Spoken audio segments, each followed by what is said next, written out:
Marak, kasus penganiayaan menimpa orang tua disebabkan oleh perilaku sang anak. Selain lemahnya pengendalian diri, tindakan keji bisa dipengaruhi amarah dari pengalaman masa lalu yang timbul kembali.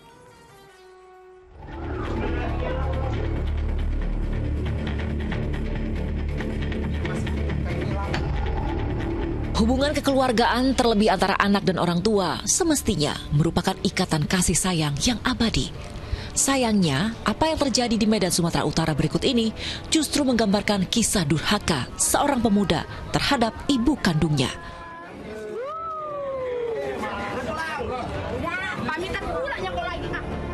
Selain menganiaya sang ibunda, pemuda 26 tahun itu juga tega membakar kaki orang tua yang melahirkannya tersebut. Gara-garanya pun sungguh tak masuk akal. Tersangka kesal, mie instan yang baru saja dibuat dimakan adik kandungnya. Sang ibu yang membela adik membuat tersangka murka dan membakar ibunya dengan bensin.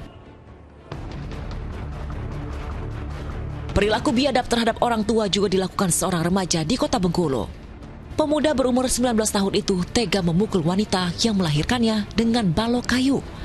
Selain akibatkan memar, korban juga mendapatkan 42 jahitan. Penganiayaan tersebut terjadi begitu tiba-tiba, gara-gara tersangka tak kuasa menahan emosi usai dimarahi sang ibunda lewat aplikasi pesan singkat WA. Pemukul itu informasinya gara-gara hal sepele terkait masalah chattingan WA. Sehingga mungkin si anak ini dimarahi oleh ibunya, anak ini menjadi dendam sampai keesokan harinya. Tak hanya timbulkan luka, penganiayaan anak terhadap orang tua juga mengakibatkan hilangnya nyawa.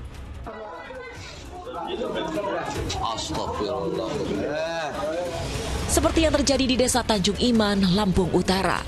Seorang wanita lansia bernama Maibah tewas bersimbah darah di ruang tamu rumahnya. Perempuan berumur 70 tahun itu ditikam dengan senjata tajam oleh pria bernama Saripudin, yang tak lain putra kandungnya. Sebelum akhirnya terjadi pembunuhan, menurut para tetangga, ibu dan anak itu kerap terlibat cekcok.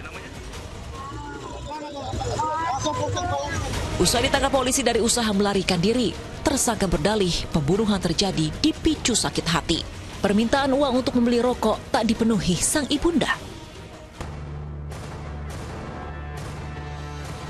Tindakan keji anak terhadap orang tua sedikit banyak dipengaruhi trauma pengalaman masa lalu. Tanpa ada arahan dan pembelajaran, perilaku biadab bakal semakin kuat dan muncul tiba-tiba tatkala luapan emosi tak mampu dikendalikan. Kemarahan-kemarahan di masa lalu yang dia nggak mampu untuk mengungkapkan karena ketidakberdayaan dia sebagai anak kecil di masa lalu. Nah, ini bisa terbawa nih di masa remaja. Jadi bisa muncul manifestasinya, bisa ke arah salah satunya ya memang mungkin agresivitas. Selain menanamkan nilai moral, agama, dan budi pekerti, sudah menjadi kewajiban orang tua untuk selalu memberi contoh kebiasaan baik dimulai dari lingkungan rumah. Bersikaplah adil, utamanya dalam mencurahkan perhatian kepada seluruh anggota keluarga. Buka selalu komunikasi positif kepada anak agar ketika ada letupan emosi yang tiba-tiba muncul bisa mudah terkendali. Tim Liputan melaporkan. Ya, astagfirullahaladzim, sungguh tak habis pikir perbuatan anak-anak tersebut kepada orang tuanya, terlebih lagi kepada ibu yang telah melahirkannya di dunia. Ustadz Atabik, tak bosan kita membahas bagaimana anak harus berbakti kepada orang tua, apalagi kepada ibu. Bahkan ada hadis mengatakan di mana Rasul menyebut ibu 3 kali sebagai orang tua yang harus dihormati, baru setelahnya ayah. Bagaimana menjelaskan hadis ini, Ustadz? Ya, setuju sekali Mbak Nurul Cinta. Tidak akan pernah kita bosan membahas tentang bagaimana anak bersikap berbakti kepada orang tua. Karena itu perintah utama Al-Quran, perintah utama hadis. Hadis Nabi yang sangat masyhur adalah bahwa ketika salah seorang sahabat bertanya kepada Nabi, kepada siapa aku berbakti wahai Rasul?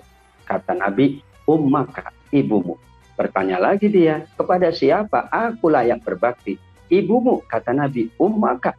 Yang ketiga kalinya ia bertanya lagi, kepada siapa aku wajib berbakti? Nabi tetap mengatakan, ummaka, ibumu. Barulah setelah 3 kali, abaka, yaitu ayahmu. Para ulama membahas betapa pentingnya seorang ibu. karena tidak bisa ada orang yang menggantikan posisi ibu. Demikian juga anak dengan berbagai kebaikannya tidak mungkin dapat menandingi kebaikan atau jasa seorang ibu. Dari mulai ia mengandung, dari kemudian melahirkan, mengasuh, seluruhnya ia curahkan dengan penuh kasih sayang. Maka dalam hadis yang lain juga ada seorang sahabat yang memanggul ibunya menunaikan ibadah haji. Ibunya sedang sakit dari Irak ke Mekah, berapa ribu perjalanan. Kemudian selesai, ia membawa dan bertemu dengan sahabat Ibnu Umar. Ia sangat berbahagia, seolah-olah sudah berbakti kepada ibunya. Namun kata sahabat Ibnu Umar, kamu belum berbakti sepenuhnya kepada ibu. Maksudnya, tidak ada yang bisa menandingi jasa ibu dengan apapun kebaikan kita. Itulah kenapa Nabi mengingatkan sampai 3 kali, supaya kita mengingat, mengenang, dan terus ya kita berusaha untuk berbakti kepada orang tua, khususnya ibu kita, karena memang keberadaan kita pula lantarannya ada orang tua. Tidak mungkin kita ada kalau tidak ada ayah dan tidak ada ibu. Tidak mungkin kita menjadi seperti ini, menjadi anak yang soleh, soleha, berprestasi, mencapai berbagai macam capaian. Kalau tidak ada peran dari ayah dan ibu, maka tidak akan pernah kita bosan untuk mengingatkan remaja, anak muda, semua kanak-kanak, bahwa ibumu, bahwa ayahmu wajib untuk dibakti setelah kita mengabdi dan berbakti beribadah kepada Allah Subhanahu wa Ta'ala. Masya Allah, tak ada yang bisa menandingi kebaikan orang tua, khususnya ibu kepada anaknya. Nah Ustadz, dalam Al-Quran kan ini juga disebut berkata saja ini tidak boleh, apalagi sampai melukai orang tua, baik dengan perbuatan atau ucapan. Berbakti kepada orang tua adalah perintah kedua setelah beribadah kepada Allah Subhanahu wa Ta'ala. Begitu sakralnya kedudukan orang tua dalam syariat Islam. Apa hikmah dari ini semua, Ustadz? Sadaqallahul azim.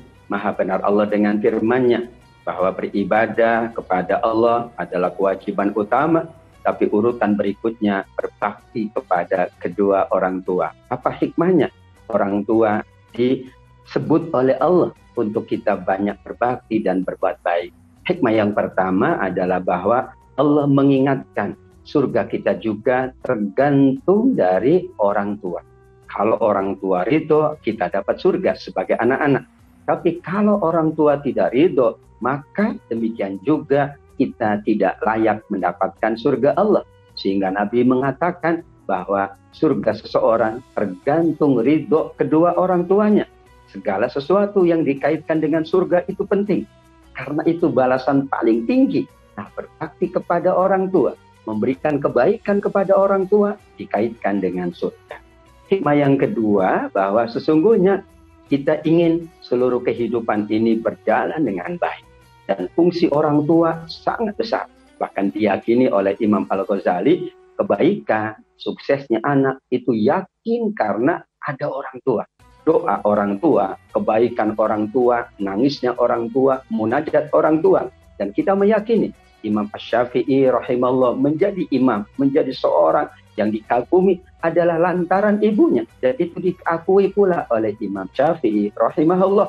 Maka tidak mungkin kita gantikan sosok orang tua, karena keberhasilan, prestasi anak itu juga karena orang tuanya. Kita tidak tahu mereka sungguh-sungguh berdoa, munajat, bahkan mereka ikhtiar agar kita sukses.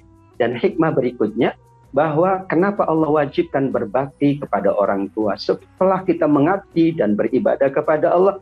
Karena sesungguhnya dikatakan oleh Nabi, kecelakaan atau kebahagiaan kita tergantung orang tua. Maka dikatakan celaka, celaka, celaka. Orang yang punya orang tua tetapi tidak memasukkan ke dalam surga. Justru ia mengabaikan, justru ia malah mencelakakan. Bahkan ia cenderung melakukan perbuatan yang menyakiti hati orang tua. Maka celaka orang tersebut dikaitkan dengan bagaimana bakti kepada orang tua. Ya, Masya Allah, luar biasa sekali, karena biasanya orang itu ikut merasakan begitu ya Ustadz. Kalau anaknya sedih, orang tuanya lebih sedih. Bahkan juga sebaliknya. Masya Allah, sungguh baiknya kita selalu berbakti kepada orang tua, karena tidak ada yang bisa menandingi kebaikan orang tua kepada anaknya.